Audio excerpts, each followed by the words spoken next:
हाय, hello friend कसे आहात तुम्ही? आय होप सगळे ठीकच असताल. तर माझ्या कुकिंग चॅनलमध्ये तुमचं सर्वांचं मनापासून स्वागत आहे. आणि हो, आपली रेसिपी स्टार्ट करण्याच्या अगोदर माझ्या चॅनलला सबस्क्राईब केलं नसेल तर प्लीज माझ्या चॅनलला सबस्क्राईब करा. आणि हो, हा व्हिडिओ शेवटपर्यंत नक्की पहा. तर मी आज तुमच्यासाठी एक न्यू रेसिपी घेऊन आलेली आहे. तर मी बनवणार आहे मच्छी फ्राय आणि ती ही जी मच्छी आहे ती भिगवणची आहे. ती भिगवणची मच्छी खूप छान लागते खायला. त्यासाठी मी इथं मच्छी मागवली होती. तर तुम्ही पाहत असाल इथं मी घेतलेला आहे 1 चमचाभर मटण मसाला, 1 चमचाभर चिकन मसाला इथं मी घेतलेला आहे, 1 चमचा हळद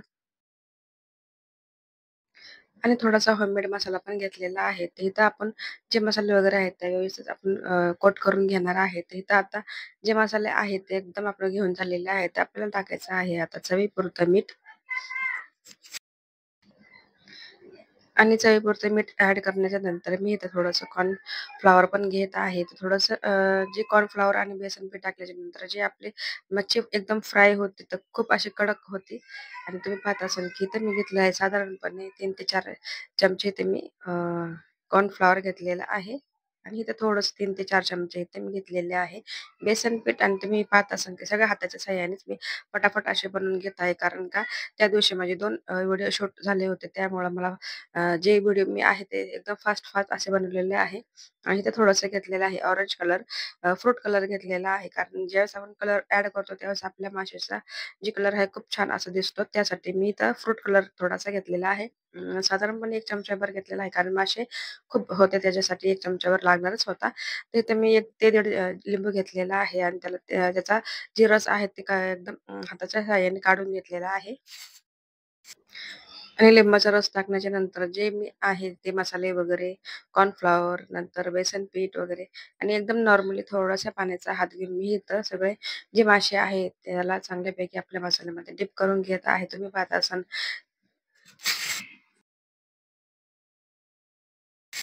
आणि ज्यावेळेस आपण मसाले मच्छीमध्ये मिक्स करतो थोडंसं लक्ष द्यायचं आहे. कारण ज्यावेळेस त्याचे काटे असतात, तर स्पीडच्या म्हणजे गडबडीच्या नादात आपल्याला हाताला लागू शकतो. मग थोडंसं लक्ष द्यायचं आहे. तिथं तुम्ही पाहत असाल की मच्छी मी सगळे मसाले मिक्स करून 2 तास ठेवले होते. नंतर मी तळायला घेतले होते. तर तुम्ही पाहत असाल की जे मसाले वगैरे आहे आपल्या मच्छीला एकदम छानपैकी अ, मसाले लागून एकदम रेडी झालेले आहेत. आपलं इथं तेल तापून घेतलेलं आहे. तर इथं मी तेलामध्ये जेवढे आपले मासे बसतील तेवढे मी इथे ॲड करणार आहे.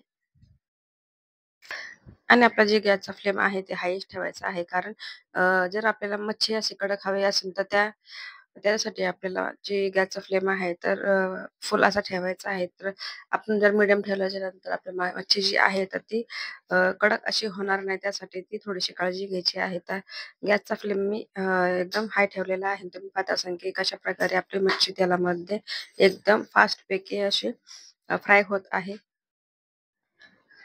तर तुम्ही पाहत असाल की माशाची एक बाजू आहे आणि दुसरी बाजू पण मी चांगल्यापैकी आपल्या तेलामध्ये फ्राय करून घेतलेली आहे. तर तुम्ही याला पाहू शकता की कशाप्रकारे इतका छान कलर आलेला आहे आणि जसं कलर आलेला आहे तशाच म्हणजे त्याच्यापेक्षाही छान खायला म्हणजे खूप टेस्टी लागतात. आणि जे आपले मासे आहेत ते मी एका प्लेटमध्ये काढून घेत आहे आणि जे आपले मासे भरपूर असे आणखीन तळायचे आहेत ते पण मी एकदा तेलामध्ये तळून घेत आहे. तर फटाफट जेवढे आपल्या कढईमध्ये बसतील तेवढे मी आपल्या कढईमध्ये ॲड करत आहे. आणि नंतर आपण 2 तास जर दीड 1 तास म्हणा, 2 तास म्हणा आपल्या जर माशाला आपण मसाल्यामध्ये मुरायला जर ठेवलं तर खूप छान असा फ्लेवर येतो आणि म्हणजे लगेचच तळायचं म्हणलं की ते फ्लेवर भेटत नाही आपल्याला. त्याच्यासाठी 2 तास भिजून घ्या आणि नंतर आपली जी डिश आहे ती एकदम रेडी झालेली आहे. तर फायनली आपली मच्छी फ्राय झालेली आहे. तर ज्यांनी माझा व्हिडिओ पाहिला असेल त्यांचा मनापासून आभार मानते. हा व्हिडिओ मी इथंच एंड करते. तर मला हा व्हिडिओ कसा वाटला नक्की मला कमेंटमध्ये सांगा. व्हिडिओ आवडला असेल तर व्हिडिओ लाईक करा, चॅनलला सबस्क्राईब करायला अजिबात विसरू नका. भेटूया नेक्स्ट व्हिडिओमध्ये. बाय.